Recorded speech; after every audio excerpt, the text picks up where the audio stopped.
Hey everyone, thanks for tuning in to my channel today. If you love my stories, don't forget to hit that like and subscribe button. Let's get into it. I'm Sarah. I live in New York. I'm a graphic designer, and I'm in my late 20s. Every single year, around Thanksgiving and Christmas, I dread going home. It's not that I don't love my family. It's just that my parents are obsessed with me finding a husband. Every dinner table conversation revolves around, "Have you found a nice boy yet?" Or, "You're not getting any younger." This year I just couldn't deal with it. So I did something I never thought I would do. I went on a website and hired a fake boyfriend. I wasn't looking for love, just a little peace and quiet. At the dinner table, I found this guy named Alex. His profile was perfect. He had this super cute smile and a resume that sounded too good to be true. He was a photographer and an artist. He seemed sensitive and kind. We talked for a few days, and he seemed like a real gentleman. We agreed on a price and a few ground rules. No funny business, just a convincing performance. He flew in from Boston and met me at the airport. He was even better looking in person.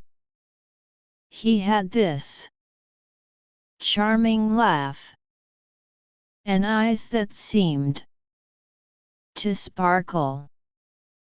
On the drive to my parents' house in Connecticut, he was the perfect gentleman. He asked about my family, my hobbies, and made me feel so comfortable. I almost forgot this was a business transaction. My parents loved him. He was polite and respectful. He brought my mom flowers and my dad a bottle of wine. He even helped my dad with the grilling and talked about classic cars, which my dad loves. I was so relieved. My family was happy, and I was finally getting a break from all the pressure. I started to think, maybe this wasn't so bad. Maybe it was a good idea. Then one night, I woke up to a sound. I saw him in the living room, on his laptop, looking at something on the screen. I didn't think much of it. Maybe he was just checking his emails. But something felt off. The next day, my mom told me that Alex had helped her set up a new smart home app on her phone.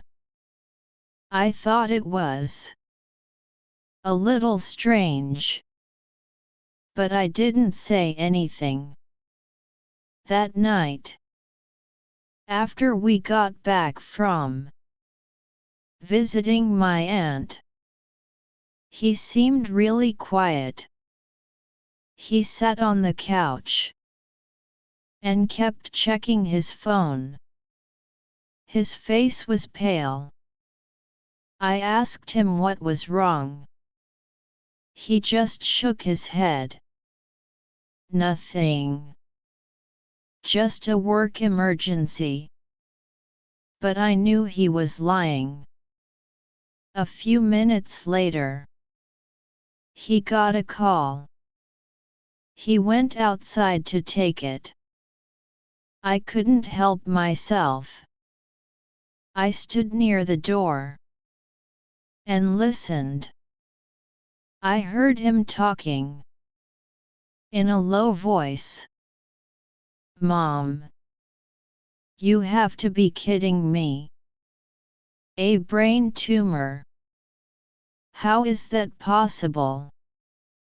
My heart sank. He sounded so heartbroken. I felt terrible for him. I went outside and told him he could go back to Boston to be with his mom. I'd tell my parents. I understood. He looked at me with tears in his eyes. Sarah, I need your help. I need $50,000 for my mom's surgery.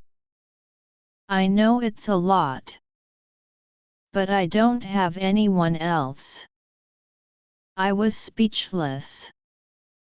My mind was racing. Was this a scam? Was he really this desperate?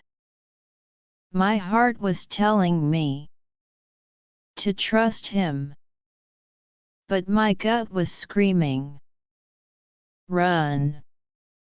I looked at him and said, Alex, I want to believe you, but I need to see the medical records. His face went white. He started to stutter and sweat. You don't trust me, he said. His voice was no longer sweet and charming. It was cold and angry. I knew then that I was being scammed. I walked back inside and grabbed my old iPad. I had a network monitoring app on it that I use for work. I opened the app and saw a ton of data being sent from my parents' phones to his laptop. He had installed a program on their phones to steal their personal information. He was a cyber criminal, not a boyfriend. When he came back in, I confronted him. You're a fake. You're a liar. And you're a thief, I said calmly. His eyes widened. He didn't even try to deny it. He just grabbed his bag and tried to run out. My parents heard the commotion and came out. He pushed past them and ran out the door. I was furious. My hands were shaking. My parents were so confused. I had to tell them everything. My mom started to cry. My dad was speechless. He looked at me with such disappointment. I called the police and gave them all the details. They told me that this was a common scam. They would use fake profiles in a compelling story to get close to people and then steal their data. A week later, the police called. They had caught Alex and his whole gang. He was part of a large criminal organization. I got my money back, and my parents finally understood why I was so against arranged blind dates. They realized that I was an adult, and that they had to trust me to make my own decisions. We had a long talk, and it was the first honest conversation we've had in years. This experience taught me that you can't buy love, and you can't fake it either. True connection is built on trust and honesty, not on a lie. I'm not looking for a boyfriend anymore, but I'm finally at peace with myself and my family. If you've ever been in a similar situation, please share your story in the comments below.